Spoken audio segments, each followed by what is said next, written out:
The Tokyo Xtreme Racer franchise has been dormant for 18 years, and Genki has finally decided to resurrect this once popular franchise. This franchise, which made its name on the PlayStation 2 console, has spread through multiple platforms, but has since been put to rest and is now primed for a comeback. If you don't know what Tokyo Xtreme Racer is, it is an arcade racing game that is set in Japan, not surprising, and instead of doing traditional circuit races or things of that nature, it is set on the highway. Everything is on the highway where you are battling cars in a 1v1 scenario.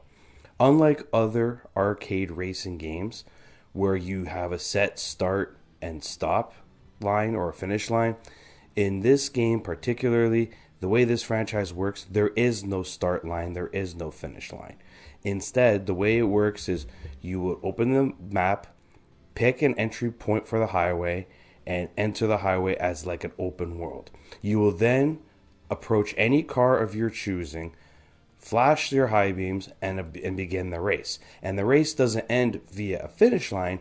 It ends when you deplete your enemy's SP bar, or in other words, health bar. And you have to do so before they deplete yours. That is basically how the game is played, and majority of your races will be a 1v1 scenario. Now, while the game does allow you to race any car, it could be a truck, a van, or what have you, you do have set rivals that you are to race as part of your main quest to complete the game's story. And as you go through, majority of the races are 1v1, but there are challenging races with bosses, mini bosses, as well as some races where there are either multiple stages. So either you will race one person one-on-one and then someone else jumps in, or you'll race two cars or more at the same time. While it doesn't happen all the time, it does happen, and it needs to be noted. The game is currently in early access on Steam and is set to launch summer in 2025 completely. There is no word of a console release as of yet, but I imagine that it would eventually come to console, as this game has a reputation of being on the consoles, and there's no reason why they would not put this on console. When you fire up the game, you will purchase one of 3 cars available to you, and the game's tutorial will walk you through all the ins and outs. It is a mandatory tutorial, but it is detailed, and it explains everything you need to know about how to play the game. Then when you're not in the highway doing your races, you are in your garage. Now your garage has everything that you need to know. It has your references for all the characters and that you meet along the way, including bosses. It can even show you the statistics of the car that you're racing, so how much horsepower they have, weight, etc. It tells you all the times and all the lap times that you've set in the sections throughout the race. You can go and buy more cars. You can go and tune your cars. Now again, this is an arcade racer. So while you can tune the settings like your suspension, your gear ratios, etc., don't expect anything like Gran Turismo or Forza Motorsports. This is not a simulation. This is an arcade game. So while you can tune your settings, and it is encouraged that you do so, don't expect the level of depth as you would expect in a Gran Turismo. This is an arcade game. When it comes to the game's main progression, the way it works is as you race, not only do you earn credits, but you earn battle points. And these points are what you will use to upgrade your character. And that upgrades can be your driver level, so how much damage you take and deal from your SP bar. Certain perks, like how much money you can store, or skills such as an increase to your SP gauge by like a certain percentage. It is also how you use to buy your tuner upgrades. So the way it works is you would use your battle points to unlock engine upgrade level 2. Then you have to go into tuning and use your credits to buy engine upgrade level 2. So there's 2 types of progressing when it comes to tuning your cars and buying cars. You use battle points to unlock the ability to purchase whatever it is you're unlocking. So if you want to unlock a new car, you use battle points to unlock your new car. Then you go to the dealer and buy the car with the credits. If you're tuning your car, you're going to go into the tuning. You're going to pick a tuning section that you want to unlock. You unlock it. Then you have to go to the tuning and actually spend the credits to install it on your car. So there is two forms of progression. However, when it comes to battle points, you only acquire battle points by defeating rivals. And in order to unlock the next tier of upgrades, you have to beat that chapter's bosses. Because the way the game is structured is it's structured in a chapter-based format. So you have your first chapter one will have, hey, complete these 5 quests. You complete the 5 quests, eventually it'll lead you to a boss. You beat the boss, and then you unlock the next tier of upgrades. And then you repeat that formula over and over again. The quests are not anything special. It's literally just go and race so-and-so, and that's about it. But you have to complete them all. You complete the chapter. You unlock the next tier of upgrades. Complete that chapter, rinse and repeat. For early access, we have access to half of the campaign. There is no multiplayer here in the current build. There is no live servers. There's no in-game shop. There is nothing like that. This is a single player experience currently in early access. There could be multiplayer, which I expect there would be some form of it once the game launches officially, but currently it is just a single player experience. And the gist of how the game goes is you go from race to race, trying to get the upgrades, trying to get the fastest cars. Now, the one thing I will say about this game that is an issue, at least for me again, but it is early access, is the game's story.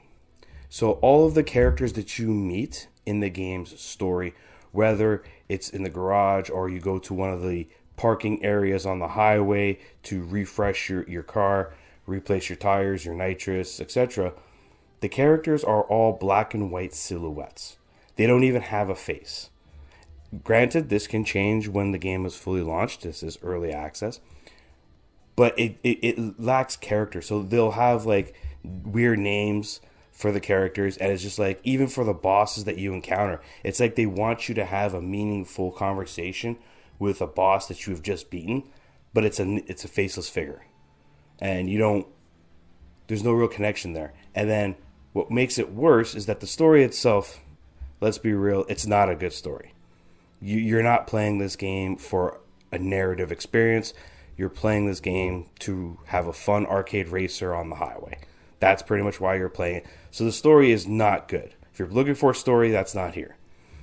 Even if they were to flesh out the characters and remove and actually give them, character and not just be a blank silhouette, it won't do anything to really fix the story of the game. Again, that's not why you're playing it. So one of the things that I will say that's a big positive for my experience playing this game is how they address some of the other issues I had before making this review. So for example, one of the issues was difficulty, where there was significant difficulty spikes, specifically with certain bosses, where you just felt like the game was not fair. It was just like their car is way better than yours, and you would have to either get lucky and have the AI screw up and like hit a car for you to pass them, or you would follow them along the highway until you reached a favorable spot and then initiate the race.